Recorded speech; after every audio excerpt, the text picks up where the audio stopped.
आपण स्वतंत्र Plainfield Christian science चर्चकडून साप्ताहिक बायबलचा धडा ऐकत आहात.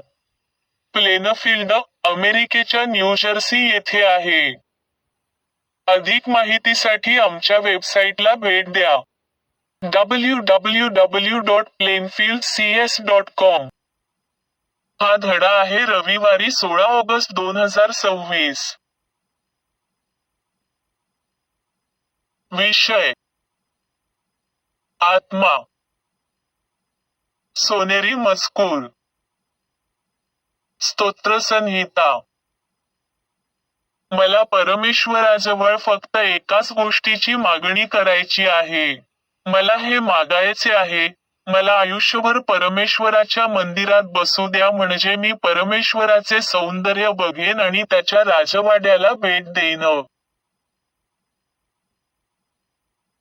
उत्तरदायी वाचन. स्तोत्रसंहिता. माझ्या आत्म्या परमेश्वराचा जय जयकार कर.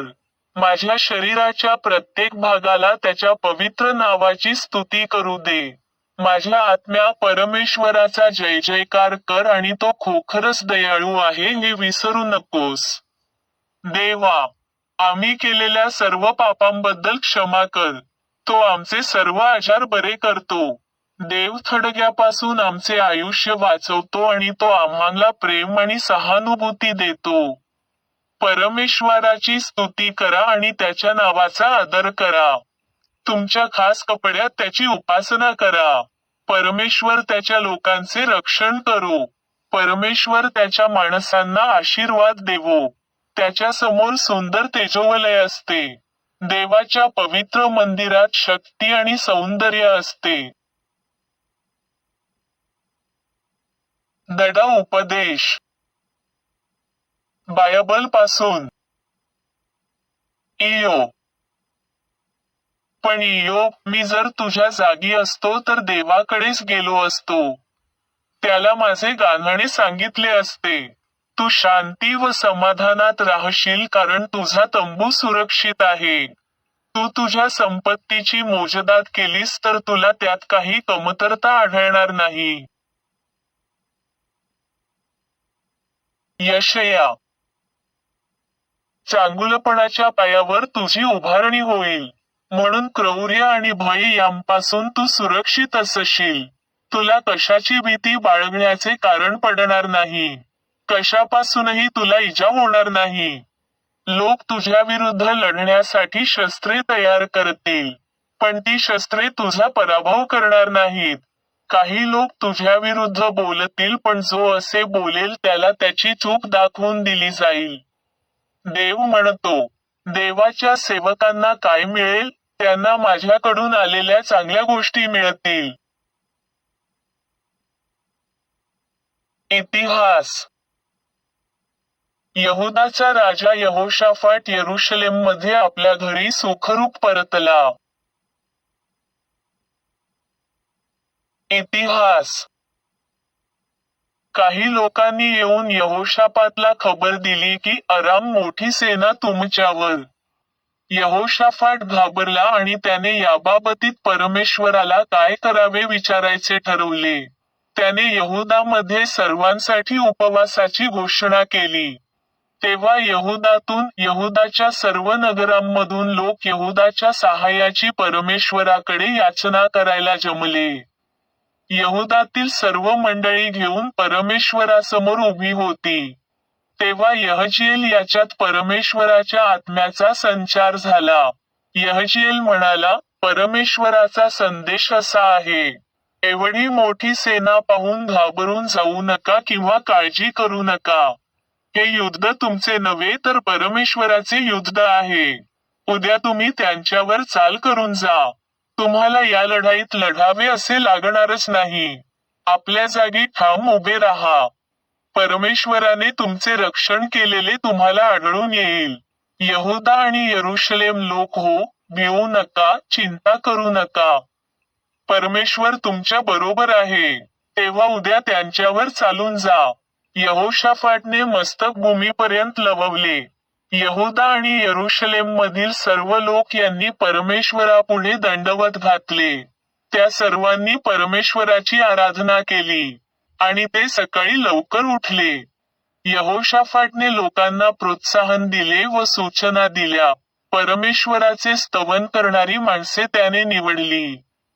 परमेश्वर पवित्र आणि कल्याणकारी आहे म्हणून त्याचे स्तवन करण्यासाठी त्याने या गायकांना नेमले. त्यांनी सैन्यासमोर उभे राहून स्तुतिगीते म्हटली. ते म्हणाले, परमेश्वराने स्तवन करा कारण त्याची प्रीती सर्वकाळ आहे. लोकांनी देवाची स्तुतिगीते म्हणण्यास सुरुवात केल्याबरोबर परमेश्वराने चाल करून आलेल्या अम्मोनी, मवाबी आणि सेईर पर्वतांतील लोकांशी गनिमी काव्याने लढणारी फौज मोक्याच्या जागी बसवली. यहुदा लोक वाळवंटातील टेहळणीच्या बुरुजापाशी आले. शत्रूचे विशाल सैन्य कुठे दिसते का हे ते पाहू लागले, पण त्यांना फक्त जमिनीवर विखुरलेले मृतदेह तेवढे दिसले. कोणीही जिवंत राहिला नव्हता. परमेश्वराने इस्रायलच्या शत्रू सैन्याशी लढा दिला हे ऐकून सर्व देशांमधल्या सर्व राज्यांमध्ये परमेश्वराविषयी धाक निर्माण झाला. त्यामुळे यहोशाफाटच्या राज्यात शांतता नांदली. देवाने यहोशाफाटला सर्व बाजूंनी स्वास्थ्य दिले. यशया. परमेश्वर मला अत्यंत सुखी ठेवतो. देवामुळे मी सर्वस्वी सुखी आहे. परमेश्वर मला तारणाचे कपडे घालतो.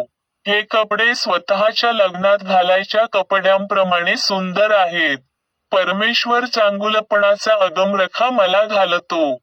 वधुवेशाप्रमाणे हा अंगरखा सुंदर आहे. जमिनीमुळे रोपे वाढतात. लोक शेतात बी पेरतात. ते बी जमिनीत रुजून वाढते. त्याचप्रमाणे परमेश्वर चांगुलपणा वाढविल. सर्व राष्ट्रांत त्याची प्रशंसा अधिकच वाढविल. मत्तय.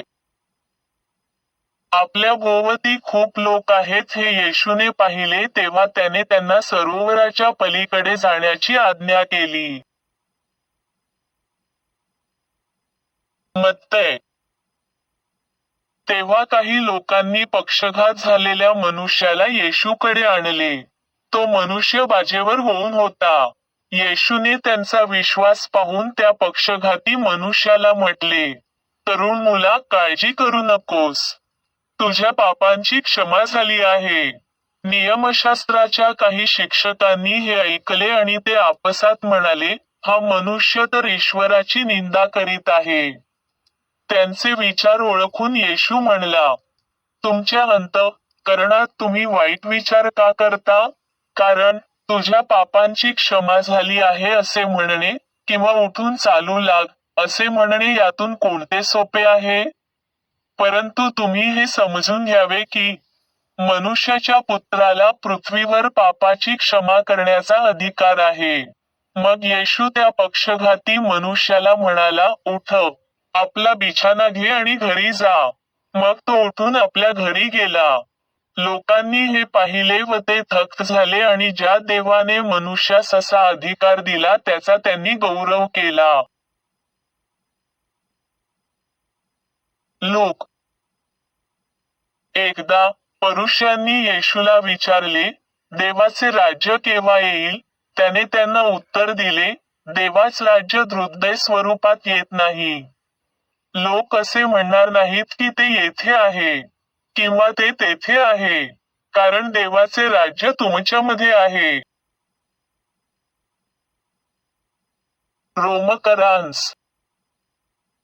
आत्म्याचा जो नियम ख्रिस्त येशूमध्ये जीवन देतो त्याने पापाचा नियम जो तुम्हाला मरणाकडे नेतो त्यापासून मुक्त केले आहे. देहाचे चिंतन हे मरण आहे, पण आत्म्याचे मनन हे जीवन आणि शांती आहे. देवाचा आत्मा तुम्हामध्ये राहतो तर तुम्ही देहाचे नसून आत्म्याचे आहात. परंतु जर कोणाला ख्रिस्ताचा आत्मा नसेल तर तो ख्रिस्ताचा नाही. कारण जितक्यांना देवाचा आत्मा चालवितो तितके देवाची मुले आहेत. पुन्हा भीती वाटू नये म्हणून तुम्हाला गुलामगिरीचा आत्मा मिळाला नाही, तर तुम्हाला दत्तकपणाचा आत्मा मिळाला आहे. त्याच्यायोगे आम्ही अब्बा, बापा अशी हाक मारतो. तो आत्मा स्वतः आपल्याबरोबर दुजोरा देतो की आपण देवाची मुले आहोत. आपण जर देवाची मुले आहोत तर आम्ही वारसही आहोत आणि ख्रिस्ताबरोबर वारस आहोत.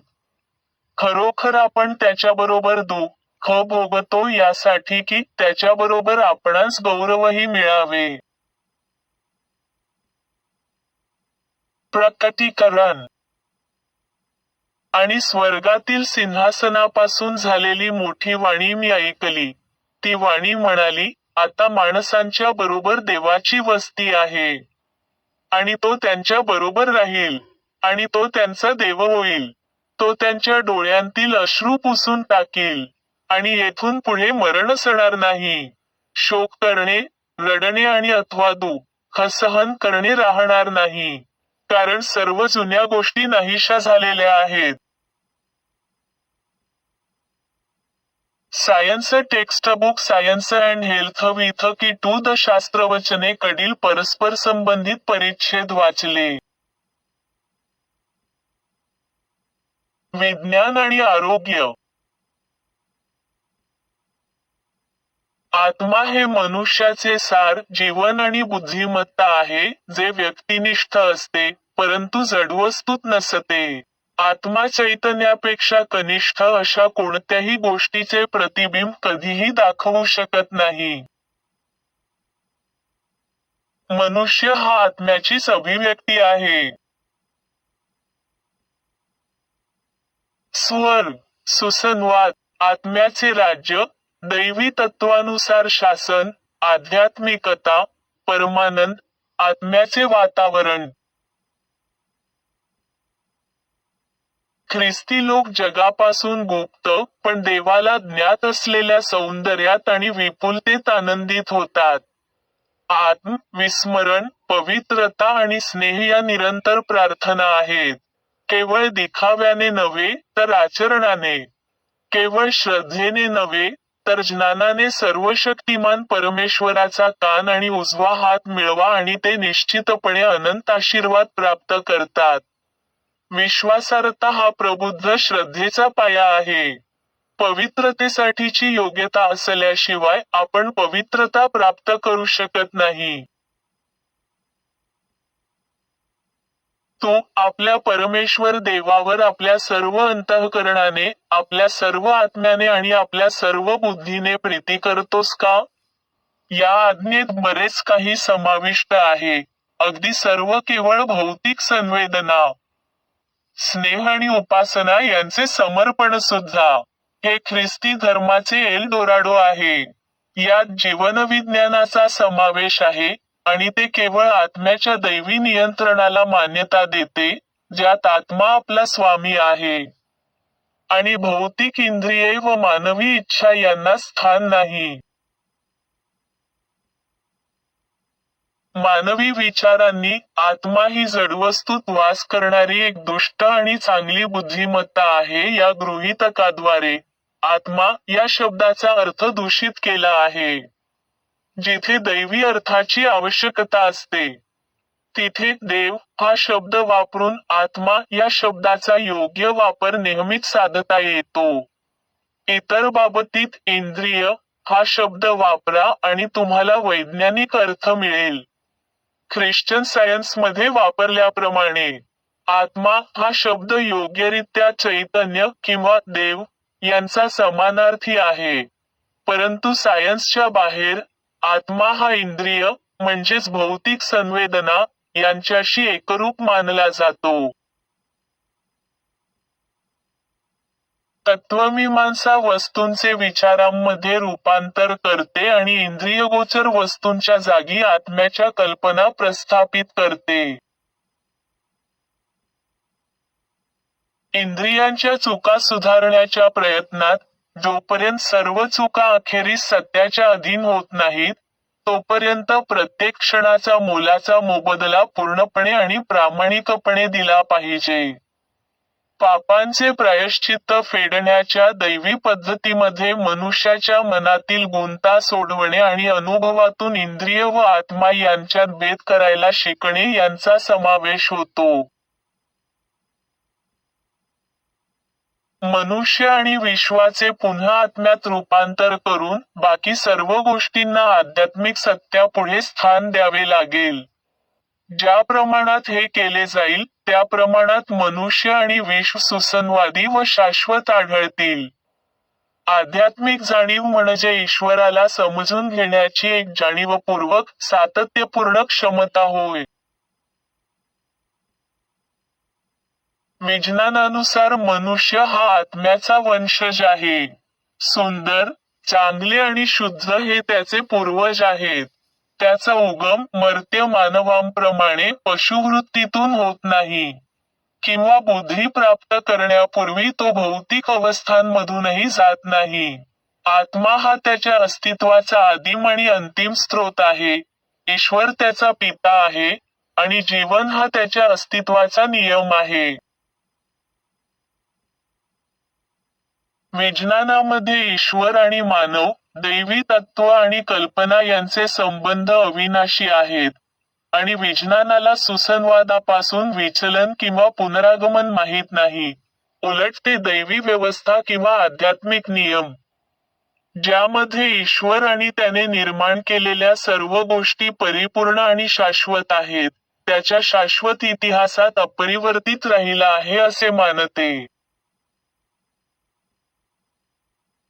जीवन स्वयंपूर्ण आहे हे आपण नाकारू शकत नाही.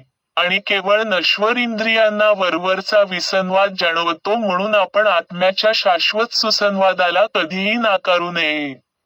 ईश्वराविषयीचे, म्हणजेच दिव्य तत्वाविषयीचे आपले अज्ञानच हा वरवरचा विसंवाद निर्माण करते, आणि त्याचे योग्य ज्ञान सुसंवाद पुन्हा प्रस्थापित करते. अखेरीस सत्य आपल्या सर्वांना इंद्रिय सुखांच्या बदल्यात आत्मिक आनंद स्वीकारण्यास भाग पाडेल. जी शक्ती पापांना बरे करते तीच आजारपणालाही बरे करते. हेच तर पवित्रतेचे सौंदर्य आहे, की जेव्हा सत्य आजारी व्यक्तीला बरे करते, तेव्हा ते वाईट गोष्टींना दूर करते. आणि जेव्हा सत्यरोग नावाच्या वाईट गोष्टीला दूर करते, तेव्हा ते आजारी व्यक्तीला बरे करते. येशूने एकाच आध्यात्मिक प्रक्रियेद्वारे आजारपण आणि पाप बरे केले. स्वर्गात, म्हणजेच सुसंवादात जाण्याचा एकच मार्ग आहे आणि दिव्य विज्ञानातील ख्रिस्त आपल्याला हा मार्ग दाखवतो. तो मार्ग म्हणजे सद्गुण. ईश्वर आणि त्याचे प्रतिबिंब यांव्यतिरिक्त दुसरे कोणतेही वास्तव न जाणणे, जीवनाची दुसरी कोणतीही जाणीव न बाळगणे, आणि इंद्रियांच्या तथाकथित सुख दुःखांच्या पलीकडे जाऊन श्रेष्ठत्व प्राप्त करणे.